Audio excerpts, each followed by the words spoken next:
Il se passe en ce moment même une dinguerie en NASCAR. On a littéralement 2 milliardaires qui s'affrontent à coups de procès pour de la thune. Ah oui, pas forcément autre chose. Et du coup, ça fait quand même trembler tout l'écosystème de la NASCAR et on est en train de tout remettre un peu en question. Si je vous dis NASCAR, Michael Jordan, dynastie de milliardaires, procès, montage financier, etc., est-ce que ça attise un petit peu votre curiosité? Parce que là, du coup, on va parler de Monopoly. Pas le jeu, hein, évidemment. Le terme, alors ouais, bon, la vanne fonctionne pas si bien parce que... En français, on dit monopole, pas monopoly. Je veux faire une petite vanne, il y a du progrès à faire. La NASCAR est effectivement en crise car 2 équipes ont décidé de lui faire un procès sur fond d'accusations de situation de monopole, de manque de transparence et surtout de ne pas payer assez les équipes. Et tout le monde en pâtit, les sponsors, les pilotes, les équipes et surtout les fans. Mais s'il y a des perdants, il y a forcément des gagnants et dans ce cas, c'est la famille France. Non, je ne parle pas de cette grande famille qui est notre nation, évidemment. Je me parle d'une famille qui est un petit peu plus fonctionnelle, qui a de l'ambition, qui ne passe pas son temps à s'engueuler dans une assemblée ou sur Twitter d'ailleurs, et qui pense en avoir fait une profession. Voilà, je parle d'une autre famille, quoi. Une famille qui raquette pas ses membres. Enfin, quoique, dans le cas de la NASCAR, il y a peut-être un truc. La NASCAR a quand même pas mal décliné si on regarde les audiences sur les dernières années et les équipes sont toutes dans des situations où elles ne gagnent pas d'argent. Mais la NASCAR, elle continue de gagner du pognon, comme il le faut bien, et fait même des records d'ailleurs. Le point de départ du coup de cette affaire, c'est ce que l'on appelle les charters. Et c'était il y a maintenant quelques mois. Et à l'aube de la première course de la saison, l'équivalent du Grand Prix de Monaco ou des 24 heures du Mans pour la NASCAR, le Daytona 500, c'est de cette course dont je parle, je me suis dit que c'était une bonne idée de vous en parler parce que vous vous rendez mais absolument pas du tout compte de l'emprise que détient la famille France sur le sport automobile américain. On va plonger dans un business et une bataille entre 2 hommes d'affaires milliardaires, Jim France et Michael Jordan. Bernie Ecclestone et la Formule 1 de son temps avec toutes les magouilles un peu à gauche, à droite, etc. À côté, c'est des guignols. Et de dire ça, c'est fou quand même. Hein. On fera une vidéo sur Bernie Ecclestone. Il y a trop de trucs à raconter. Je vais me faire péter un genou un jour peut-être à cause de ça, mais il y a des trucs à raconter. D'ailleurs, on va pas tarder à parler de Cadillac et de la Formule 1 et de cette 11e écurie qui arrivera en 2026 dans une prochaine vidéo. Donc n'hésitez pas à vous abonner, à mettre la petite cloche pour être prévenu quand ça sortira. Maybe it's my fault. Maybe I led you to believe it was easy when it wasn't. Bon alors pour vous faire un rappel quand même, la NASCAR c'est le nom d'une catégorie de sport automobile qui se trouve aux États-Unis. C'est la National Association for Stock Car Auto Racing. L'idée, c'est de faire des courses, la plupart du temps sur ovale, avec des voitures dites stock entre guillemets, en anglais, donc ça veut dire de voitures de série ou en tout cas non modifiées. Bon, depuis le début de la catégorie, il n'y a plus grand chose de stock entre guillemets, hein. C'est plus du tout des bagnoles de série, mais bon, bref. On s'en fout. La discipline a été vraiment officialisée ou du moins légalisée dans la forme dans laquelle on la connaît actuellement en 1948. On est après la Seconde Guerre mondiale et donc forcément après la période de prohibition aux États-Unis, d'où tire son origine la NASCAR. Et donc, elle a été fondée par un certain Bill France. Et c'est depuis resté une entreprise familiale. Hein. Voilà, il y a des artisans qui font, je sais pas moi, qui soufflent du verre, qui font des trucs un peu stylés, machin. Et il y a la famille France qui fait les courses automobiles sur ovale. C'est une entreprise familiale depuis 3 générations, voilà, sympa. Le Bill, devenu Bill Senior, a tenu la baraque jusqu'en 1972, puis c'est son fils, Bill Junior, ouais, ça s'invente pas, qui a pris les rênes jusqu'en 2003, où à son tour, il a lâché l'entreprise à son fils Brian jusqu'en 2018. Parce que le Brian s'est fait quand même arrêter pour conduite sous l'emprise d'alcool et possession de drogue à ce moment-là. La NASCAR qui prend ses racines à la période de la prohibition aux États-Unis où littéralement le but du jeu c'est d'avoir la meilleure voiture et d'échapper aux flics en transportant de l'alcool, le patron se fait choper pour conduite en état d'ébriété. Oh, le grand-père devait se retourner dans sa tombe, l'ironie quand même de la chose, on n'aurait pas pu l'inventer. C'est presque beau et artistique quelque part cette histoire. C'est pas drôle, hein, mais enfin, c'est fort quand même. Bon, du coup, celui qui a repris la boîte après cet épisode, c'est un certain Jim France. C'est l'autre fils du fondateur, Bill France Senior, Et tous les observateurs, un peu aguerris, s'accordent à dire que celui qui tient vraiment la NASCAR depuis un paquet d'années, donc comptez à peu près le début des années 2000, c'est pas vraiment Brian, mais plutôt Jim. Je gagne énormément d'argent. Jim dont la fortune s'élève tout de même à 1,8 milliard de dollars. Super. Bah ouais. Et vous allez me dire, non mais attends, comment il a fait pour faire autant de pognon en si peu de temps aux manettes de la NASCAR? Il a fait autre chose avant, c'est pas possible, il y a un truc. En plus, le gars là, il a 80 balais, enfin, je veux dire, il a pas monté de start-up. La start-up, c'est un mot magique. Tu dis ça à un banquier, il t'ouvre le coffre et en plus, il te lèche loose. Bon alors du coup, j'arrive justement à ça et vous allez comprendre pourquoi il y a, on peut dire une petite compétition entre deux gars qui ont fait du business, qui s'appellent Jim France du coup, et Bernie Ecclestone. Tonton Bernie, je l'adore. Enfin, ça dépend pourquoi. Avant de prendre les rênes de la NASCAR, Jim France a commencé à bosser pour l'ISC en 1959 à l'âge de 14 ans. Faut dire que dans ces années-là, on pouvait bosser très tôt. Le droit du travail, c'était pas tout à fait ça quand même. L'ISC, c'est l'International Speedway Corporation. C'est une entreprise aux États-Unis qui détient un certain nombre de circuits de course. Parmi ces circuits, ils en détiennent deux que vous connaissez forcément, Daytona et Talladega. Et l'entreprise en acquiert au fil du temps avec Martinsville, Phoenix ou encore Watkins Glen par exemple. Et les liens entre l'ISC et la NASCAR sont très forts au point que l'ISC fonctionne presque comme une filiale, si vous préférez, de la NASCAR. Jim France en prend la présidence en 1987 pendant que son frère Bill Jr., qui était jusque-là juste président de la NASCAR, hérite enfin de sa propriété à la mort de leur père Bill Senior en 1992. Les deux frères gèrent le sport comme ils le veulent et Jim est officiellement un conseiller au conseil d'administration de la NASCAR. Double casquette. Et en 2019, juste après que Jim France reprenne les rênes de la NASCAR, qu'est-ce qui se passe ? La NASCAR rachète l'International Speedway Corporation pour 2 milliards de dollars. Ouais, comme par hasard. La NASCAR organise donc la moitié de ses courses sur ses propres circuits. Et ça, pour le coup, ça a un impact significatif sur le modèle économique de la catégorie. Et c'est plutôt à l'avantage de la NASCAR, évidemment. Ce qui n'est pas le cas de la majorité des catégories de sport automobile dans le monde. La Formule 1 ne détient aucun circuit. La Formule E, pareil. Le GT World, pareil. Le WEC, techniquement, ne détient aucun circuit puisque c'est l'ACO, l'Automobile Club de l'Ouest, qui est un des fondateurs et propriétaires du WEC, qui détient le circuit des 24 heures du Mans. Autrement, peanut. Dans un schéma un peu similaire, on a Roger Penske qui, lui, a racheté l'Indianapolis Motor Speedway, où vous avez les fameux 500 miles d'Indianapolis, mais il a aussi racheté l'IndyCar, donc techniquement, c'est lui qui est propriétaire non seulement d'un circuit, mais aussi de la catégorie qui vient y rouler, en plus d'avoir une équipe qui court dans cette catégorie. Oui, il y a la team Penske. Là aussi, on va reparler du scandale qu'il y a eu l'année dernière, en début d'année dernière, sur les push-to-pass chez Penske. Il y a des conflits d'intérêts un petit peu qui se créent aux États-Unis en sport auto qui sont bizarres pour des Européens. Ils font vraiment du business de manière un peu particulière, les Américains. Ça, on en reparlera, je pense. Ça peut vous intéresser. Alors, vous allez me dire, en vrai, la NASCAR qui détient ses propres circuits pour faire des courses, c'est pas dérangeant. Et ce serait même presque logique dans une idée d'expansion d'un championnat. Ah mais on est tout à fait d'accord. D'un point de vue business, mais c'est top, c'est génial pour le coup. Tu te gaves. Bon, pour reprendre un petit peu les choses à leur base, la NASCAR, pour pouvoir fonctionner, elle a besoin globalement de 3 choses. Premièrement, elle a besoin des équipes, pilotes, mécanos, etc. Tous ceux qui s'alignent sur une piste avec leur voiture pour faire le spectacle. Deuxièmement, il faut une piste. Donc il faut des circuits pour pouvoir justement faire des courses, faire des championnats, etc.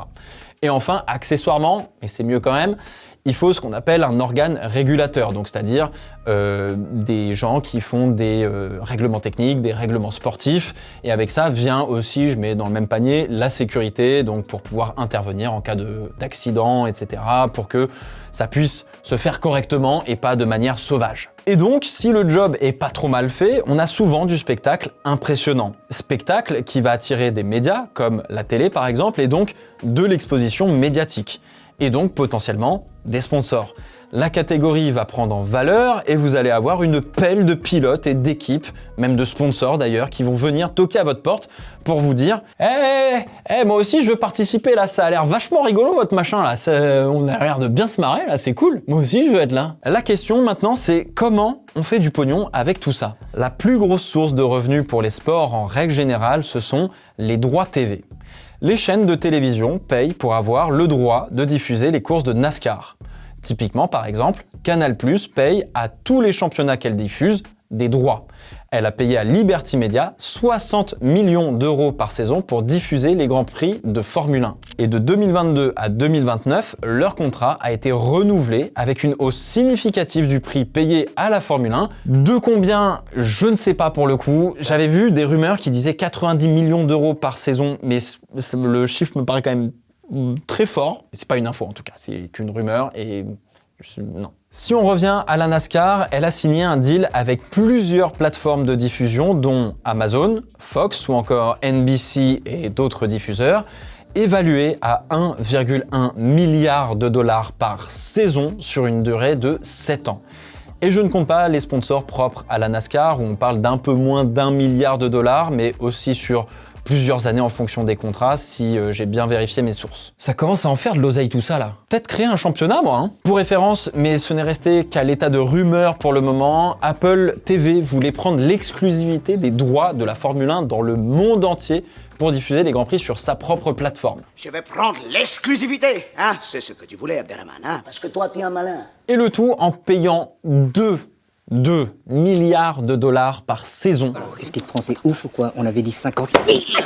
On retourne à la NASCAR, je m'égare un peu là. Ces 1,1 milliard de dollars ne vont pas directement dans la poche de Jim France ou de la NASCAR, sinon l'histoire serait pas très drôle. Il faut d'abord les redistribuer entre la NASCAR, les équipes et les circuits. La NASCAR prend 10%, les équipes 25%, et on redistribue entre tous les circuits du calendrier les 65% restants. Faut dire qu'il y a à peu près, je crois, une vingtaine de circuits pour 36 courses organisées, si c'est pas un peu plus de circuits d'ailleurs. Ok, bien, la NASCAR ne prend que 10% des 1 milliard de dollars, ce qui fait grosso modo 100 millions, et les équipes se partagent les 250 millions de dollars en fonction du résultat du championnat de chaque voiture. En vrai, bon, c'est plutôt honnête. Sauf que, si vous avez bien suivi, la NASCAR, elle détient 58% pour être exact, des circuits sur lesquels on vient faire des courses de cup, etc. quoi. Alors ça, c'est très tordu, mais bougrement intelligent. Donc elle récupère une bonne grosse partie des 65% redistribués au circuit.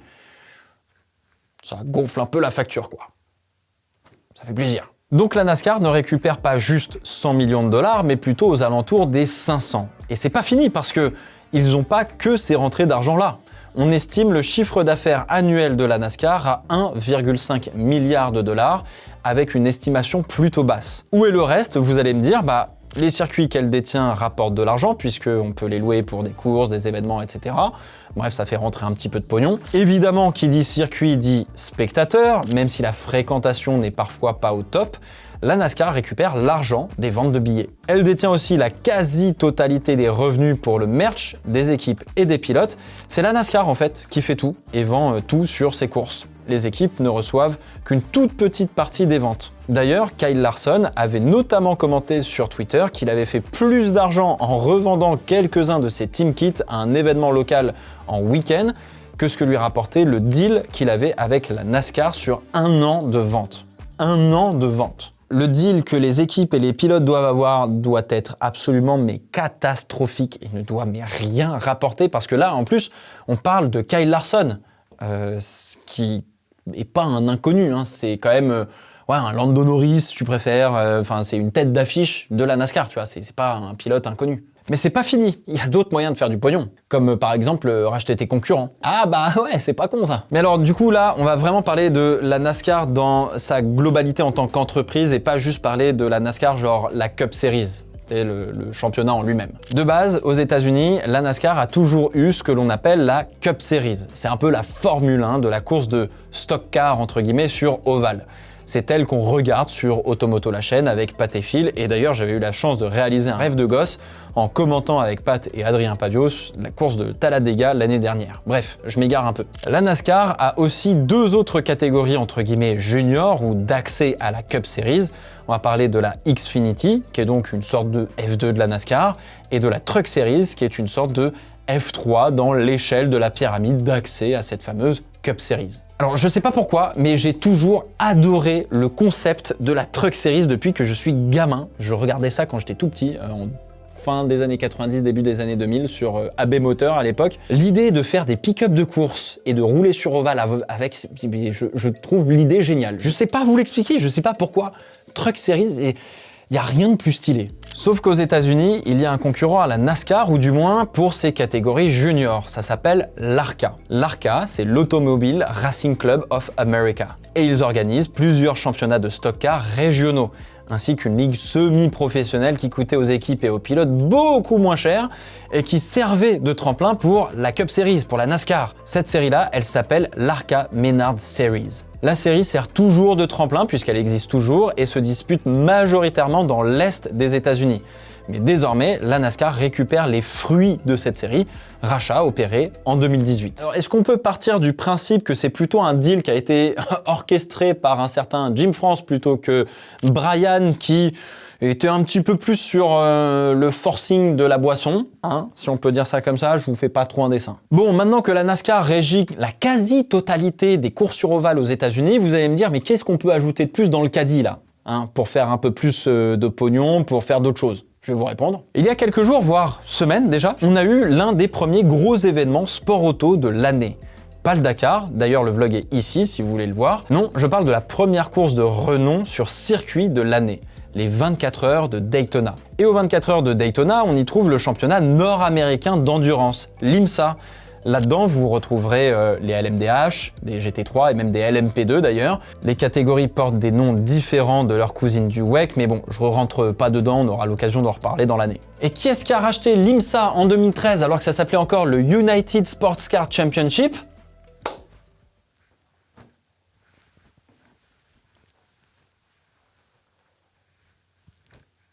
Bah oui. Et moi. Ben ouais, ils sont pas cons les mecs. L'IMSA est juste une propriété de la NASCAR, vraiment l'IMSA opère de manière très indépendante, il récupère peut-être un peu du pognon, des dividendes, genre de truc, tu vois, il y a un petit montage financier à faire, mais globalement l'IMSA est assez tranquille. Ah bah forcément, hein, dès que en NASCAR ça tourne à droite, on n'est pas sûr. J'adore faire ce genre de vanne sur les mecs qui savent pas tourner à droite en NASCAR. Souvent c'est des bons pilotes en plus. Hein. Bon, dernière manière de faire du pognon. Je vous la donne, ça fait plaisir évidemment. Envoyer tes clients se fournir chez tes potes. Et du coup avoir des parts dans les boîtes de tes potes. Pour récupérer un peu de pognon. Ah bah si, pas con quand même. Je t'envoie une clientèle et puis bah, je récupère un petit peu de cash, tu vois, quelque chose. On a dit en début de vidéo que la NASCAR voulait dire National Association for Stock Car Auto Racing. Le stock se traduit donc par série ou voiture non modifiée. Grosso modo, la NASCAR, c'était faire des courses de voitures avec ce qu'on trouvait chez le concessionnaire. Depuis, ça a évidemment beaucoup changé, mais le terme est resté. Et on vous a fait une vidéo l'année dernière sur le sujet de la nouvelle réglementation technique qui est entrée en vigueur en 2022, la fameuse Next Gen. N'hésitez pas à aller voir cette vidéo justement, on parle un peu plus de technique, de performance, etc. Là on va parler un peu plus business pour le coup, donc c'est pas tout à fait la même chose. Avant en NASCAR, on vous filait un règlement technique, voilà, tac, on le donne, et puis on me disait bah rendez-vous au week-end où on fait la course.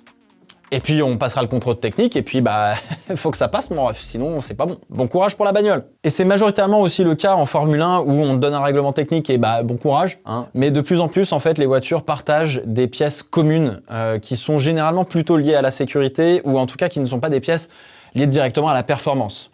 Genre typiquement tu vois t'as les éléments de sécurité latéraux là, les SIPS. Les Side Impact Protection System ou les caméras de télé, bah, typiquement c'est des pièces communes à toutes les voitures qui sont fournies par un fournisseur désigné. La NASCAR, elle, a poussé le truc un poil plus loin. Vraiment. Maintenant, on oblige les équipes à passer par des prestataires que la NASCAR a choisis au préalable, genre les freins, les pompes à essence ou même les suspensions. On te donne une adresse et tu achètes là-bas, c'est tout. Et si c'est plus cher que partout ailleurs, c'est pas du tout notre problème.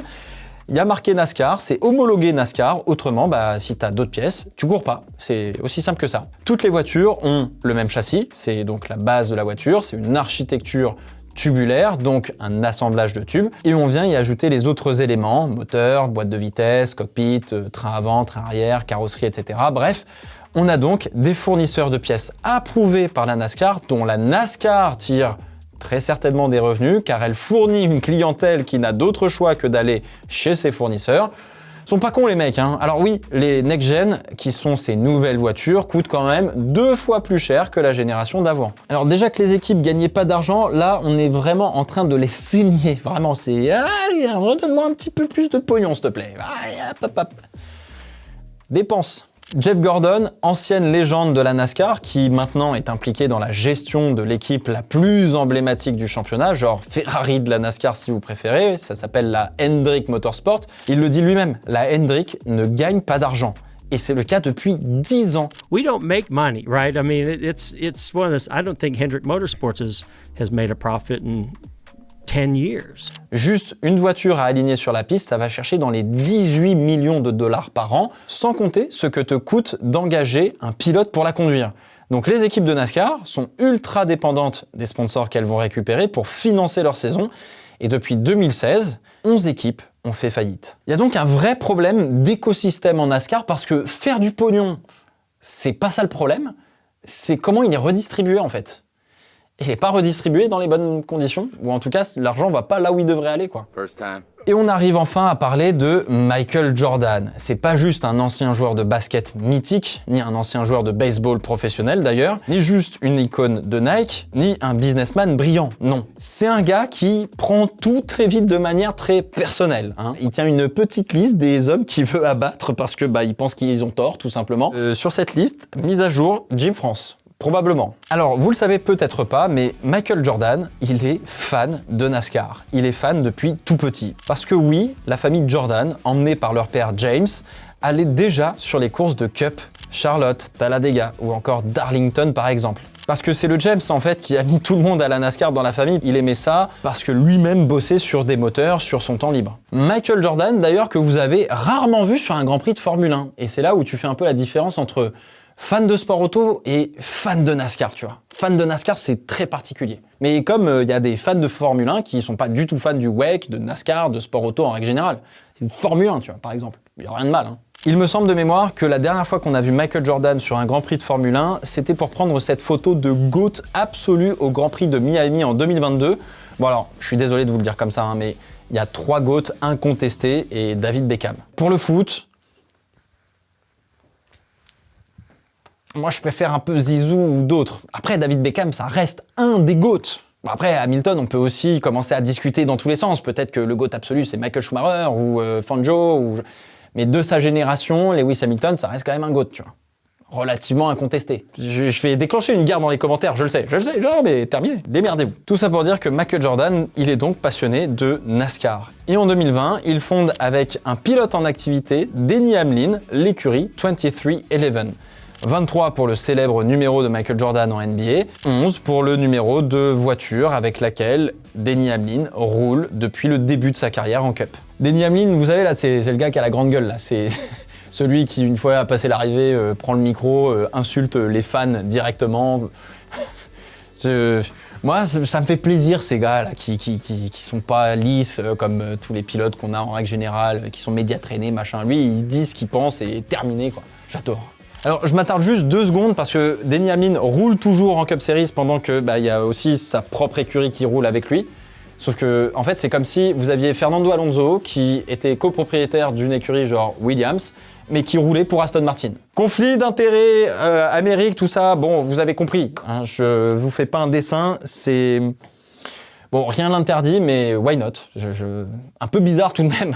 Ne vous y méprenez pas, Michael Jordan a beau être passionné de NASCAR, c'est devenu un homme d'affaires aguerri. C'est d'ailleurs l'athlète le plus riche de la planète.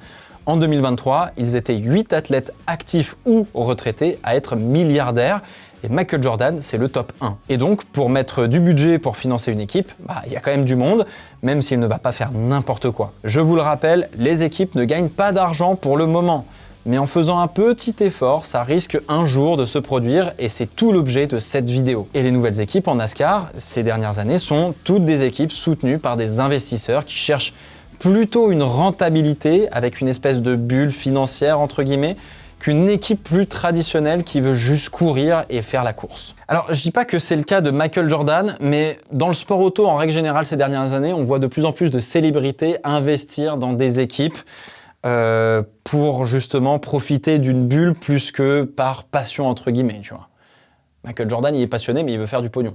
Alors, tu vois, c'est le cas avec Ryan Reynolds, par exemple, quand ils ont commencé à investir chez Alpine. Est-ce bien, est-ce mal, je sais pas. Il y a des avantages, des inconvénients, mais on voit plus souvent Michael Jordan sur des courses de NASCAR que Ryan Reynolds sur un Grand Prix de Formule 1. Je dis ça, je dis rien. La 2311 engage donc 3 voitures pour la saison 2025, la numéro 23 de Bubba Wallace, la numéro 35 de Riley Herbst et la 45 de Tyler Reddick.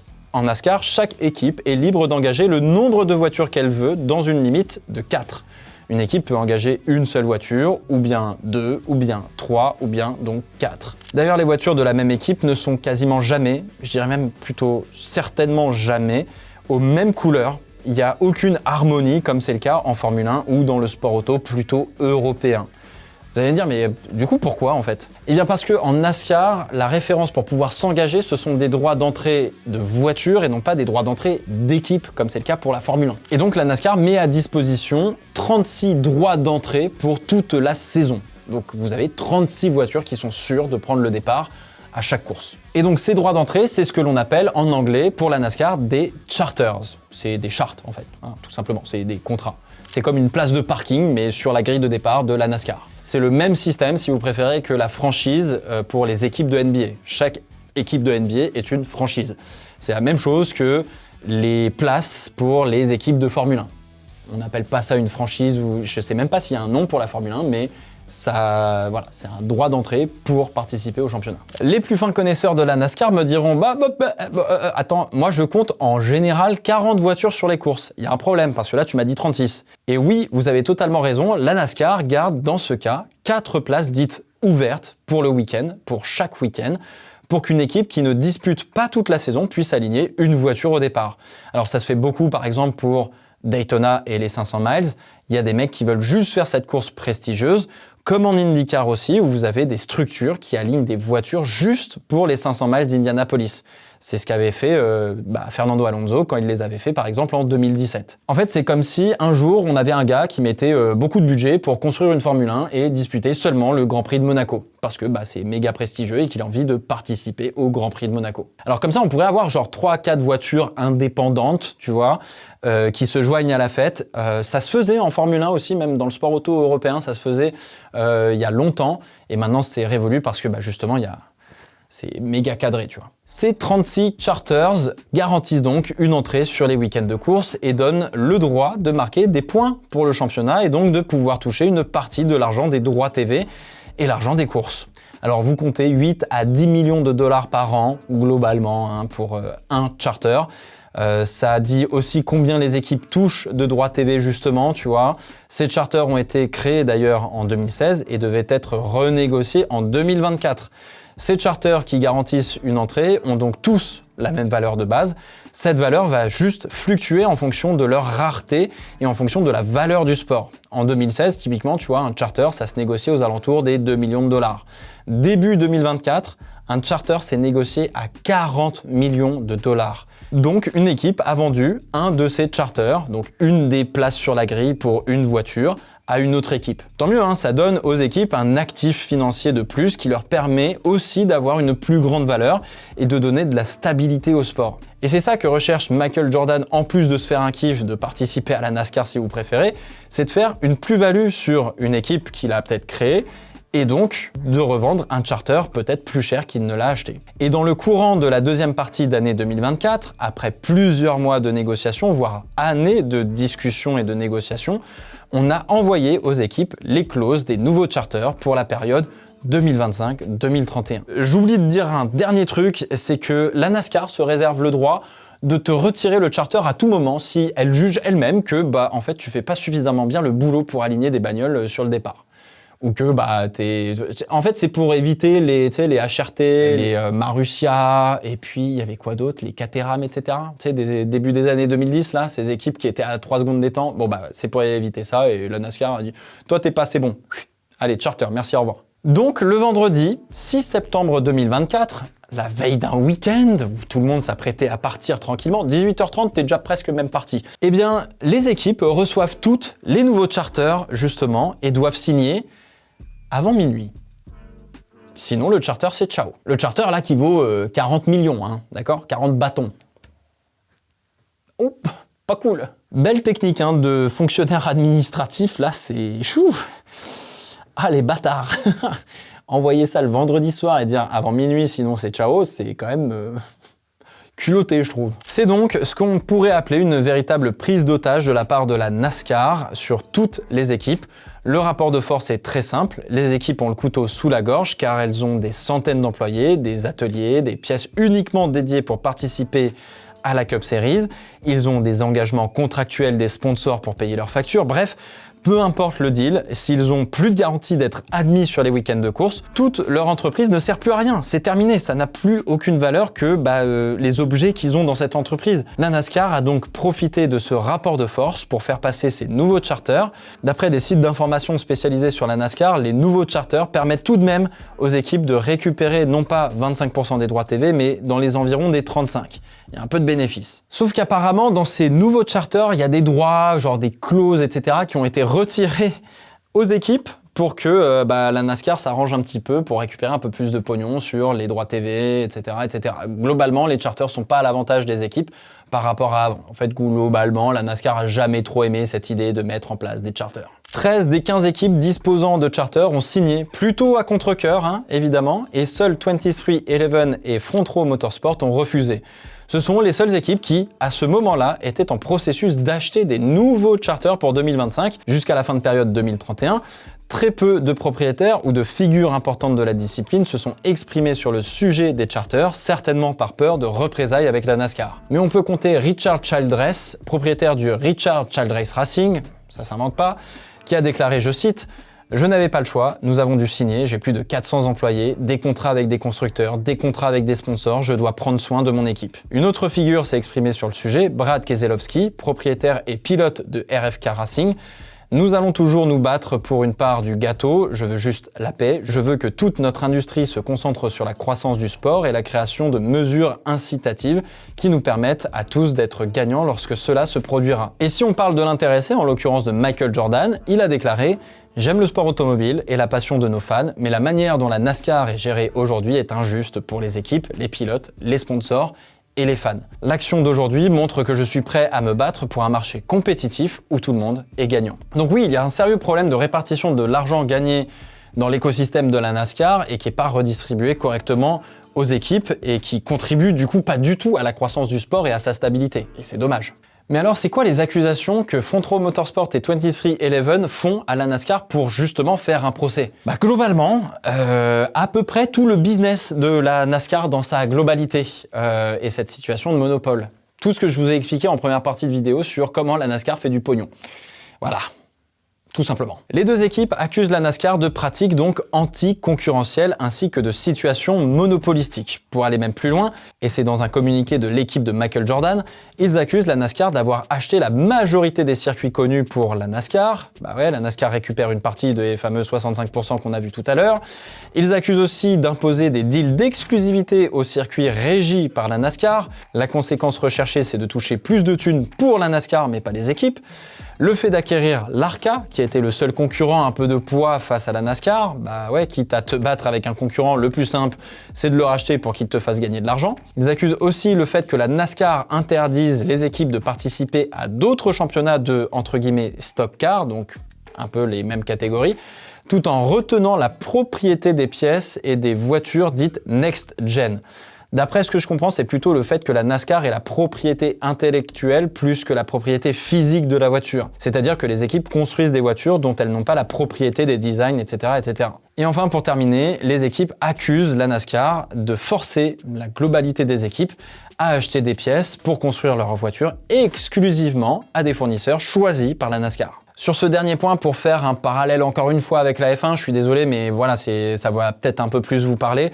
C'est comme si en fait la FIA imposait à toutes les équipes de maintenant le châssis vous fournissez uniquement chez Dallara, les freins vous fournissez uniquement chez Brembo, les suspensions vous fournissez chez machin, etc., etc., etc. Sauf que en faisant ça, c'est comme si la FIA touchait un chèque à chaque fois que les équipes allaient se fournir en pièces. C'est les copains, c'est rigolo. Alors, je le rappelle, la NASCAR est comme la Formule 1 à la base, c'est-à-dire que ce n'est pas une compétition dite monomodèle où tout le monde a la même voiture.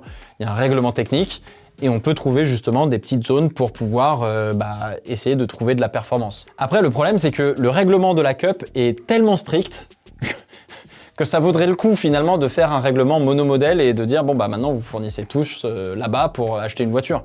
Comme c'est le cas par exemple en Formule 2 ou en Formule 3 où on va chez Dallara pour la F2, chez Mecachrome pour les moteurs et puis voilà. Bref, ça fait quand même beaucoup d'accusations, toutes compréhensibles. Ce qu'il faut retenir, c'est que 23XI et Front Row attaquent la NASCAR car elles pensent que la discipline viole une loi antitrust. Antitrust, c'est un terme qui est un peu générique pour désigner un ensemble de lois qui visent à réguler la concurrence sur les marchés pour pas que ça parte en sucette et empêcher des pratiques anticoncurrentielles, genre typiquement un monopole, un abus de position dominante ou alors même des ententes entre entreprises pour avoir mainmise sur un marché et donc fermer la concurrence. Bref, globalement, après tout ce que je vous ai dit, la NASCAR correspond plutôt à ce genre d'accusation. Ah bah c'est toi l'escroc, toi!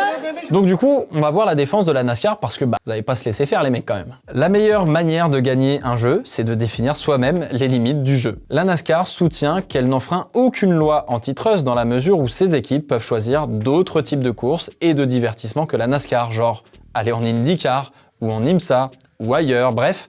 La NASCAR a élargi entre guillemets le spectre. Ils soutiennent aussi que les clauses d'exclusivité sont monnaie courante dans le sport en règle générale et la compétition parce que ça rend le produit, donc en l'occurrence la catégorie, plus attrayante pour les diffuseurs, les fans et les sponsors par rapport à d'autres manières de faire. Bon alors je vous laisse juge des deux arguments, voilà, c'est à vous de voir ce que vous en pensez. Je vais pas rentrer dans le détail du procès parce que ça devient très technique et je suis pas avocat, juriste, tout ce que vous voulez et en plus de ça c'est du droit américain donc je comprends pas tout. Il y a des injonctions de partout qui sont volées un petit peu depuis là quelques mois mais globalement il y a 2-3 trucs à dire sur le procès et la manière dont les choses évoluent. Il y a une variable intéressante à noter dans ce procès, c'est que on est en fin d'année 2024 et le temps presse pour prendre le départ de la saison 2025. Et le temps est en faveur de la NASCAR et pas des équipes, car pour le moment, ni 23XI ni Front Row Motorsport n'ont de charter pour 2025 à la fin de l'année 2024. Et la NASCAR, dans sa grande classe, a annoncé qu'elle prévoyait de courir avec 32 charters au lieu des 36, et donc 8 places ouvertes pour faire un plateau de 40 concurrents. Du coup, d'un côté, on a les équipes qui vont pousser le plus fort possible pour demander d'accélérer le procès par tous les moyens, pour faire plier la NASCAR, et de l'autre, la NASCAR qui va faire traîner le procès pour user les équipes à la longue et leur laisser le moins de choix possible. C'est le fameux terme « buried in paperwork », c'est-à-dire crouler sous les documents qu'on t'envoie, et c'est un peu une technique que tu peux faire a priori dans le monde juridique, si on peut dire ça comme ça, c'est d'envoyer plein de courriers administratifs dans tous les sens, de devoir les traiter, etc. et de finalement détourner l'attention de ton adversaire sur des trucs qui sont pas utiles et pas sur comment trouver un argument pour avoir le cas en ta faveur. Donc ça les ralentit, ça joue la montre, top. Le problème, c'est que ça va affaiblir économiquement les deux équipes car elles ne sont donc pas sûres de disputer toute la saison et donc pourraient perdre des engagements de sponsors par exemple. Stratégiquement parlant, on déplace le sujet de la NASCAR est un monopole à on ne peut pas participer et ça nous met en danger. Juge, faites quelque chose. Et arrive un événement qui avantage enfin un peu les équipes, la Stewart Haas Racing. Donc oui, Gene Haas, le Formule 1. Nous, on connaît Formule 1, mais il a commencé NASCAR, tu vois. Ferme ses portes et donc vend des charters. Et le juge a forcé la NASCAR à accepter la vente de ces charters pour que 23XI et Front Row puissent disputer la saison 2025 avec une voiture chacune. Mais ces charters ne concernent que la saison 2025, le temps de finir le procès, histoire de conserver un peu le statu quo.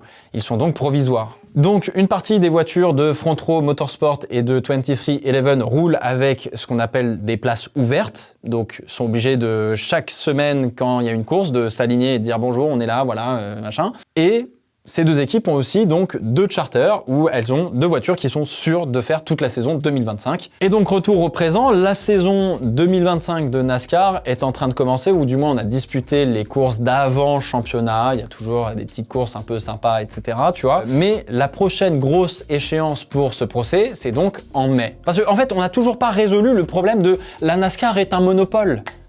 Et c'est ça le truc. On a juste détourné le sujet et tenté d'enterrer un peu les équipes comme ça, quoi. Alors au final, on a 3 choix de résolution. Premièrement, soit la NASCAR gagne et donc son emprise est presque invivable pour la plupart des équipes et ça ne fera que relancer un futur procès. Donc retour à la case départ, mais on va retenter le coup. Quitte à ce que une majorité d'équipes fasse grève et donc neutralise le business de la NASCAR et le fasse perdre en valeur. Et donc de créer une nouvelle ligue ou un nouveau championnat elle-même, genre une association d'équipes qui font la NASCAR, ciao, et nous, on va faire notre propre championnat, tout simplement. On va pas appeler ça la Cup Series, mais la Series Cup. C'est possible en plus, hein, c'est possible. Deuxièmement, soit les équipes gagnent et donc les charters et le business model de la NASCAR va évoluer dans ce que l'on pourrait appeler le bon sens, des charters un peu plus avantageux pour les équipes, etc. Et troisièmement, soit on va arriver à une situation où tout le monde peut perdre dans l'affaire. Ça ne fait pas bonne publicité pour la NASCAR, ce n'est pas une situation viable pour les équipes, et comme ça se fait souvent aux États-Unis, on fait des deals pour résoudre les problèmes, car après tout, ça reste simplement une question d'argent. Car oui, globalement, si 2311 et Front Row Motorsports sont en procès, c'est parce que elles estiment ne pas gagner assez d'argent. Mais ça ne fera que retarder un autre procès car tout le monde ne sera pas content en définitive. Alors pour le moment, rien ne va changer pour le spectateur a priori, mais en tout cas la situation actuelle telle qu'on la connaît avant le procès pour la NASCAR va pas dans le bon sens pour de la croissance et de la stabilité. Et reparallèle avec la Formule 1, on a eu extrêmement chaud en vrai, parce que le budget plafonné est arrivé en 2021 si je ne m'abuse, et c'est grâce à ce budget plafonné que les équipes sont économiquement viables et donc permettent une croissance à tout le sport en vrai. Les équipes sont en train de prendre énormément en valeur, la F1 peut signer encore plus de gros contrats de sponsoring, etc. Donc en fait, il y a une vraie croissance qui se fait. Et du coup, la NASCAR devrait s'inspirer justement des ligues américaines de sport qu'on a, la NFL, la NBA, la ligue de baseball, je sais plus comment ça s'appelle. Ces ligues-là ont un vrai écosystème qui est hyper viable, économiquement parlant, et qui surtout génère beaucoup d'argent. Et c'est ça en fait qui est intéressant. C'est que finalement, la famille France pourrait même gagner beaucoup plus d'argent si le sport se portait encore mieux.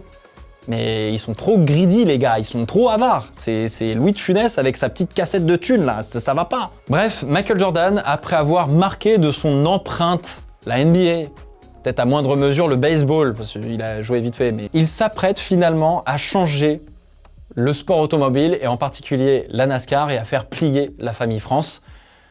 On se donnera rendez-vous en mai pour savoir un peu ce qui se passe d'un point de vue procès, parce que c'est la prochaine échéance. C'est la fin de cette vidéo. Si elle vous a vraiment plu, n'hésitez pas à mettre un pouce bleu. Ça récompense toutes les personnes qui travaillent avec moi sur la chaîne et surtout, ça aide tout simplement la chaîne.